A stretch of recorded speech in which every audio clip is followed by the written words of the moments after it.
y'all, welcome back to my channel, The Salon Lounge Room. It's the girl Lady J, where I bring you the latest in female rap tea as well as a little bit of urban news. So go ahead while you're here, like, comment, share, and subscribe, and let's get into some things today. So I gotta start off with Kenny Petty's ex, okay? So of course we all know that Kenny Petty's ex got left.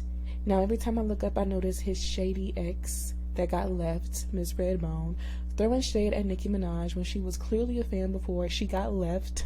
So ever since Kenny been with Nicki, Redbone been throwing shots here and there, been all up under the blogs, talking hateful about Nicki, leaving comments, following Nicki hate blog pages. Okay, like last month she was up under the Hollywood Unlocked comments claiming to be in the support of Jennifer Huff when sis was with him a whole 4 years, and you mean to tell me you had no idea about his criminal history?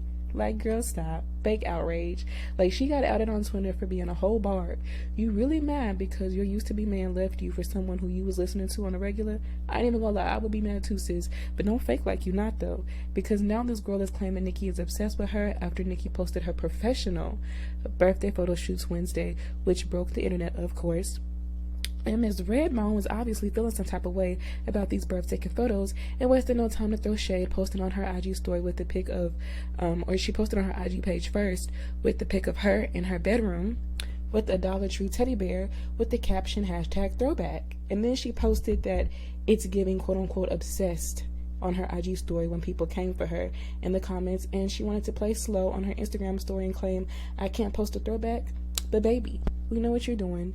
You're trying to get the attention of the barbs so you can get the attention of Nicki Minaj and eventually the blogs, but the bottom line is Kenny loved you, and you obviously still feel some type of way towards Nicki Minaj because you think Nicki Minaj is going to copy and be jealous of you out of all people.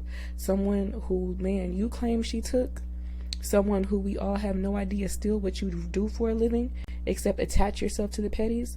Like, weren't you dancing and then a bottle girl and now you're making club appearances as if you're Jada or Ari?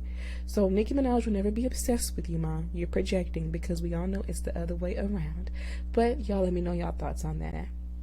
Now, moving on to the next topic, I want to get into Rubi Rose song and visuals she dropped today for a song called Loyal D, which I personally think she should have named something else because it ain't no loyalty being talked about in that song at all. But getting into the song, I think it's cute, kind of catchy. I like her delivery. I think it's nice. I actually love her delivery only because, like I said this before, I think she has an amazing rapping voice. A rapping voice I believe is very marketable. She just needs the right team behind her to push her. I thought her rhymes were decent and her flow was decent, but she didn't, of course, have any fire bars or anything. But because of her nice flow and rhymes and her voice, it's almost in a way kind of balancing out, almost.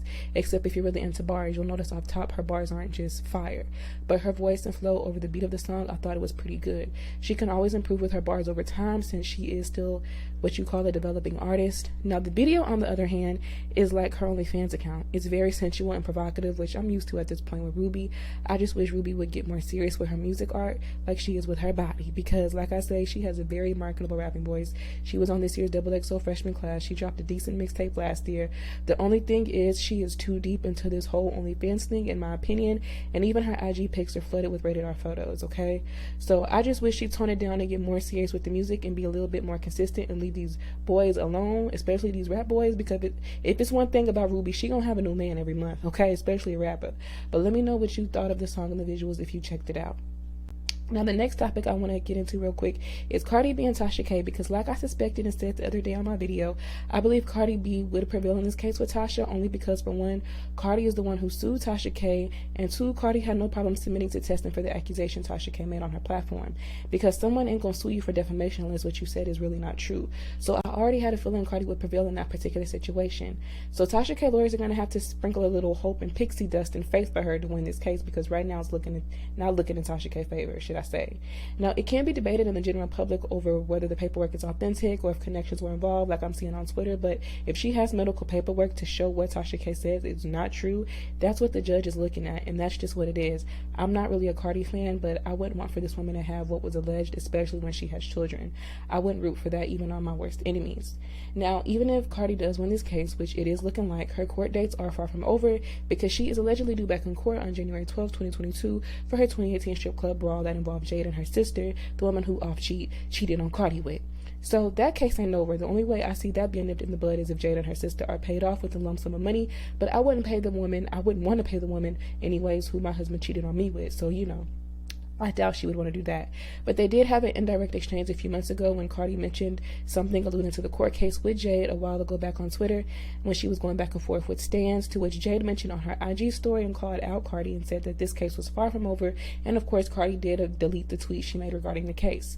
So that's the case I think Cardi should be more focused on, because I really don't see her being too much worried about this whole Tasha K lawsuit.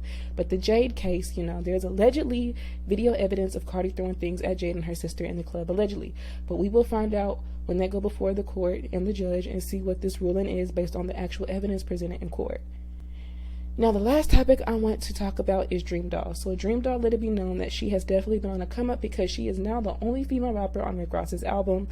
Now, Rick Ross to me ain't really popping like that these days, but he is one of those rappers that's been in the game for a while. He has his own label and he has major connections and collab with big artists like Nicki, Jay, Kanye, and Drake.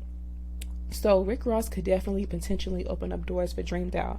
Now, Rick Ross did mention in an interview in which Dreamdoll did retweet this interview on her Twitter that Dreamdoll would be quote-unquote the next one, as in the next one up, because she gave him 2 different verses, so he would have something to choose from in case he didn't like one of her verses. So he appreciated her work ethic, which I also must admit Dreamdoll has come a long way with her pen game and switching her flow up and, coming with some type of bars in her songs and featured verses. Now, earlier this year, it was mentioned that she was signed to Warner, which is the same label Saweetie is signed to, as well as Erica Banks, and the same label Cardi just signed to about a month ago. Now, Warner, from my understanding, is a sister company of Atlantic Records because they are both under the Warner Music Group label, in which Dreamdoll was signed to Atlantic Records at one point in time. So at any given moment, they could decide to push Dreamdoll into the mainstream media, because right now it's Saweetie and Cardi they seem to be pushing. But I believe Dreamdoll is talented and has come a long way. She has, took a year off to work on her skill, which I commend, and I am interested to see exactly where she goes from here. Now, what I will say is I see a lot of little Kim comparisons when it comes to Dreamdoll, because people say Dream is trying to sound too much like Kim in her raps, and I can see where they can say that at, but I don't think Kim seems to mind, as she shows love to Dream and Dream shows love to her. Out of all these rap girls who claim to love Kim and be such a fan, Dream the only one who done brought her out on one of her shows to perform with her. So Cardi, Megan, Saweetie, and the other chicks have yet to put, Kim on a feature or be on any songs with Kim when she released that album back in 2019. But of course, you let me know your thoughts on that in the comments. So again, I look forward to reading your commentary. Go ahead and let me know what you think below. But remember though, this is my commentary and my opinion. You can let me know yours below. I look forward to reading that. So don't forget to give this video that thumbs up and subscribe to this channel, and lounge at me on Instagram and Twitter at Lady J Lounge Room. I'll see y'all in the next video, fam.